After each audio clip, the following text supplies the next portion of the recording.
Hey everyone, this is Gary, and in this video I want to introduce you to the power of layer masks, and we're going to do a quick tour of the refine edge function too. So again, this is just an intro, which will hopefully, give you some incentive to want to learn more about layer masks because they're really powerful. All right, anyway, here's what we're going to do. We're going to combine this balloon image with this jet image. Okay, so the first thing we want to do is extract the balloon from the background, and there's many ways to do that in Photoshop, but using layer masks you can do it completely non-destructively, meaning you would not actually be losing the sky, you would just be hiding the sky, and that's where layer masks come in. They mask, in this case, the sky. So in order to do that, we first need to make a selection, which we would then convert to a layer mask. So let's first make the selection. So choose the quick selection tool, and then make sure in the options bar it's set to new selection up in the top here, the third icon on the left. Well, first icon from the left. That's new. That changes the mode of the quick selection tool to new selection. So I'm just going to simply click and drag. Now I'm using a stylus because I'm using a pen tablet, so I can just sort of paint. If you're using a mouse, you would click and drag, being careful not to ever touch the balloon, and the quick selection tool anticipates what you're trying to do, so ultimately you get a selection very similar to this. It's not bad. Oh, also you want to make sure that you have auto enhance check, because that will give you a little bit better quality edge.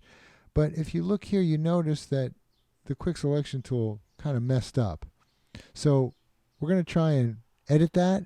So I'm going to change the mode of the quick selection tool to subtract from selection, because the sky is selected, not the balloon, except right here. So we want to subtract out this area. So I'm going to start outside the selection, and again with the mode set to subtract from selection, I'm going to sort of gently push up into the selection and let the quick selection tool do the rest. And when I do that, I get a little better selection. It's not perfect, but it's good enough. We're going to actually refine it even more with another tool. So let me zoom out. Okay, not bad. Now we want to invert the selection, so we've got the balloon selected and not the sky. Right now the sky is selected and not the balloon. So I'm going to go up to the select menu and choose inverse. That inverts the selection, so now the balloon is selected. I'm going to come up to the options bar and click on this button called refine edge. Now the refine edge dialog box gives us a different way to look at the selection. We were looking at it as marching ants. The problem with marching ants being they do not give us any visual indication as to the quality of our edges, whereas looking at them through refine edge does. And you can see that the edges are kind of pixely, a little ragged. So you can look at your image, your selection, several different ways. I would recommend either choosing on black, or you could choose on white, because what happens with view on black or on white is any area that is not selected turns black, any area that is selected shows through. Alright, so having done that, I'm going to click off that pop-up menu, and the way that happens is when I click on this little arrow, I get to see these different choices. When I've made my choice, I just click off to the side of it. Now I want to grab my edge detection tool. I think it's actually called the refine radius tool, and I'll make it a little smaller, and I'm going to just paint around this edge. And when I do that, as you can see, it kind of smooths out the edge. It really looks much better, less pixely. So I'm just going to work my way around. I'll zoom out a little bit. And okay, so I'm just going to work my way around the image, and I'm basically going half in and half out of the edge of the balloon, and the refine edge functionality does the rest. Okay, now I'm going to come up here to this trouble spot, and once again, half in, half out. Let's see how refine edge does. Okay, it made a little bit of a mess over here, but we can fix that later on. All right, so this isn't bad. Down here at the bottom, an output. Right now, if I hit OK, it's going to output this back to a selection. We want to have it output to a layer mask. So I'm going to choose layer mask. Down here in the layers panel, you can see that we have a layer. All images come in on a layer. This layer is called background and it's locked. That usually happens when you bring in an image to Photoshop. So when I click OK, now we've lost our selection. It's been turned into a layer mask. And as you can see, this is the layer mask. So I can look at just the layer mask by holding down the Alt key and clicking on the layer mask itself. So basically the saying goes, black conceals, white reveals. You're seeing the shape of the balloon as white.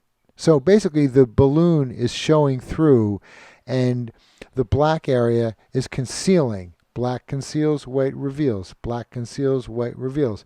If I hold down the Alt key, click on the layer mask once again, I get to see the image again. And as you can see, the sky has disappeared because black on the layer mask is concealing it. So now I'm going to grab a brush. Make sure you grab the brush tool, not the pencil tool, not the color replacement tool, not the mixer brush tool, but the brush tool. Just a plain brush tool. And then I have white as my foreground color. If you don't have white, you can hit your X key to get to white. And what we're going to do, I have the layer mask selected, okay? It's got a white frame around it. If I click on the image itself, the white frame goes around the image. Now, I happen to have a green color here. If I take my brush and paint, I'm actually painting with green on the image itself, and that's exactly what we don't want to do. So I'm going to go Command or Control Z to undo that. I'm going to go back and click on the layer mask. And when I do that, the foreground color goes back to being white because you can only paint with white or black on a layer mask. Now, we're not painting on the image, even though it looks like we're going to. We're painting on the layer mask because the layer mask is activated here in the layer. So I'm going to zoom in.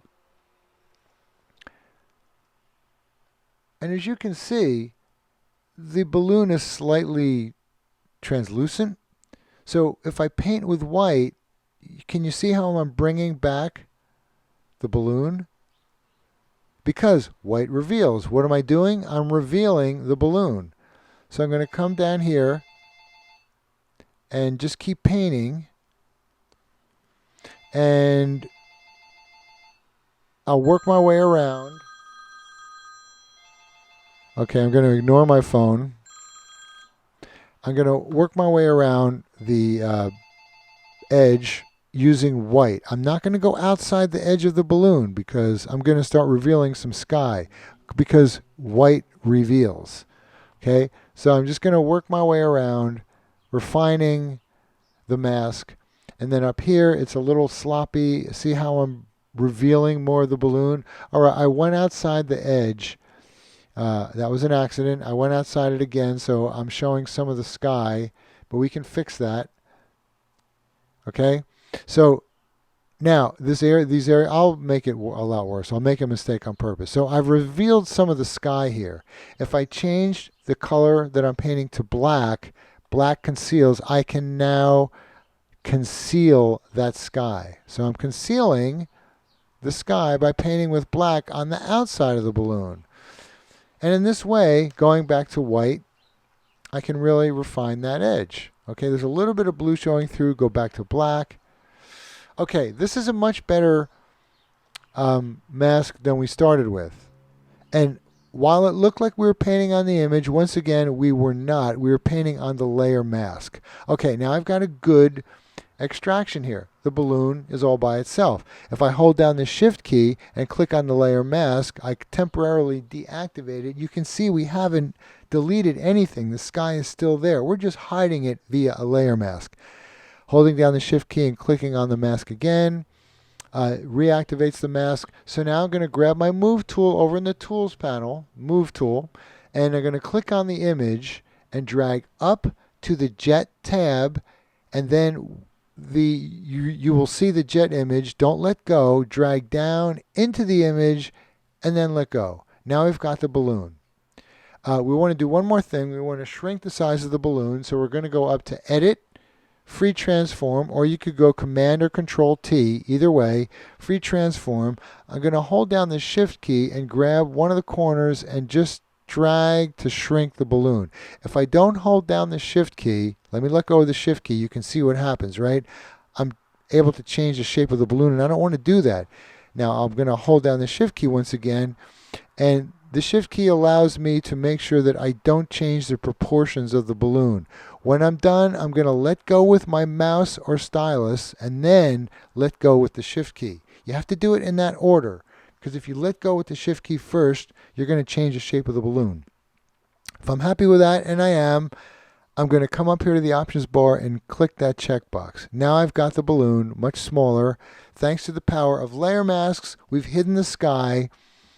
And that's it, right? So that's pretty cool. If I zoom in, let me zoom in here so you can see, the edges look pretty good, right?